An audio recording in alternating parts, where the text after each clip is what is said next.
the Masons have set about the boldest plan ever devised. The complete control of every aspect of human life. Your life. And the weapons they are using against you are in your very homes, entertaining you and your children, and gradually indoctrinating you without you even realizing. In today's society, people are spending more and more time engaged with modern media, television, cinema, computer games, the internet, popular fiction and popular music are an integral part of our lives. Yet these provide a vast expanse on information which you are taking either consciously or subconsciously into your mind. Information on society ranging from ideals and morals and the difference between right and wrong to the way societies and economies should be structured is passed before you every single day. These media play a significant role in providing the basis for determining an individual's view of the world and everything that exists. Thus, any one group in complete control of this information placed on these media will in effect have the power to indoctrinate practically the entire populace of the world to their way of thinking. And it is this fact the Freemasons are exploiting. The Masons are using the entertainment industry in particular to condition people to their way of thinking, either openly or subliminally. The methods they use vary, but the goal is the same: to impose their beliefs, their ideology and their objectives on you in such a way that you begin to think of them as your own. Evidence of their presence within popular entertainment is widespread. Masonic involvement in the industry is not a new thing. Hailed as one of history's great composers, Wolfgang Amadeus Mozart, a Freemason himself, composed a symphony, which was an open display of Freemasonry. The symphony is based on a story taken from ancient Egyptian mythology of Isis and Osiris. The pagan rites of ancient Egyptian mythology form, through the Kabbalah, one of the fundamental aspects of Freemasonry. It is from these same pagan origins of Egypt that the symbol of the one eye stems. The entire entertainment world is rife with evidence of the Freemasons' presence. Openly or subliminally their agenda and beliefs and ideals are propagated. From big-budget Hollywood films to simple cartoons, the Masons have not left anything to chance in promoting their message of a global government. Matt Groening, the creator of one of the most popular cartoon series in television history, The Simpsons, is a self-confessed anarchist. Matt Groening himself has openly declared that he wanted to get his own political ideas across within his work. But he wanted to do this in such a way that people would find it easy to accept his ideas, and the means he chose to this was a clever little cartoon called The Simpsons. So what exactly is The Simpsons teaching us and our children? There are many lessons being programmed into us. These include disregard for authority, either parental and governmental, that bad manners and disobedience is the way to attain status amongst people, and that ignorance is trendy and cool, whereas knowledge is unfashionable. However, what is especially worrying is the Masonic undertones of one episode in particular. The episode in which the father figure of the family, Homer Simpson, becomes obsessed with a group called the Stonecutters, or should it be called the Freemasons?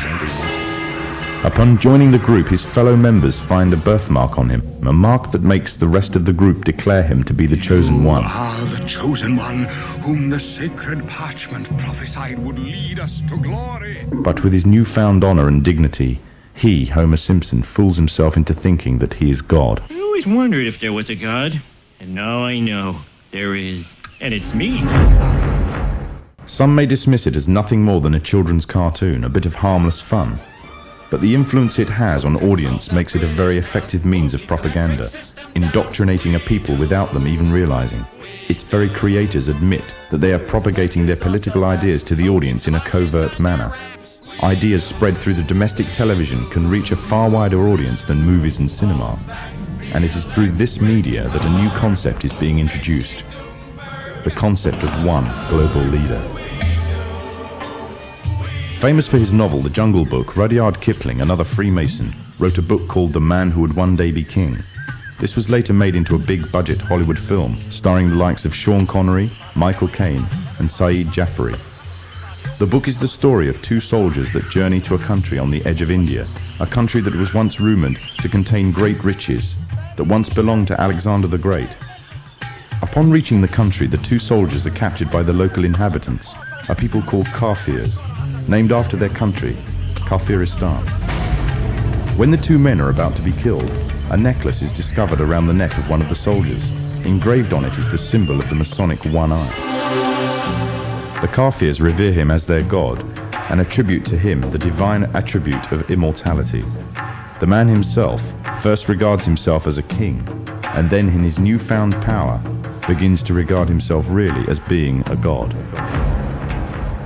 From the Muslim perspective, if not that of others, the similitudes that can be drawn from this story are very interesting.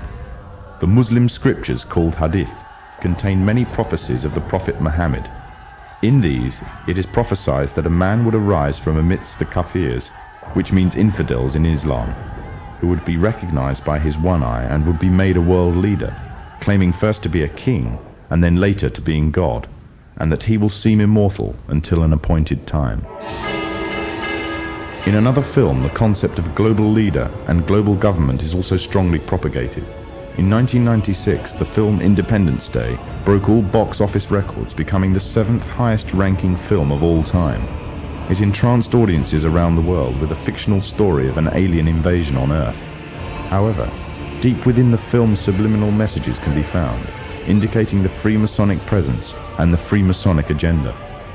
In the film, there is a military base known as Area 51. It is from here that the military offensive is launched, on which the salvation of the whole world and the future of its inhabitants depends. The entrance to this installation is a pyramid, on which is engraved the symbol of the one eye. The film shows the USA as the forerunner in establishing a global offensive, involving all the nations of the world, an offensive which is devised, controlled and commanded by one man, one overall leader. The film is part of an upsurge in an upsurge of films and television serials on the topics of aliens, UFOs and invasions threatening the whole of mankind. These are gradually fueling the growing interest and public unrest on the issue.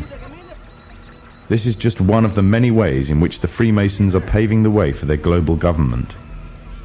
The Freemasons are using a number of approaches to drive fear into the hearts of the masses.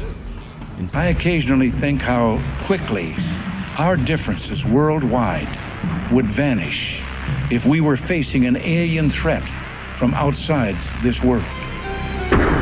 And yet, I ask you, is not an alien force already among us?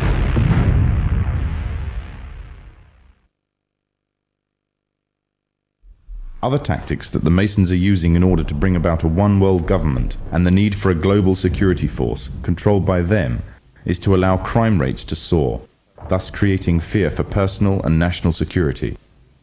The drugs industry, according to official estimates, is in terms of monetary value one of the largest industries in the world. The countries of the world are currently involved in trying to solve this problem on a national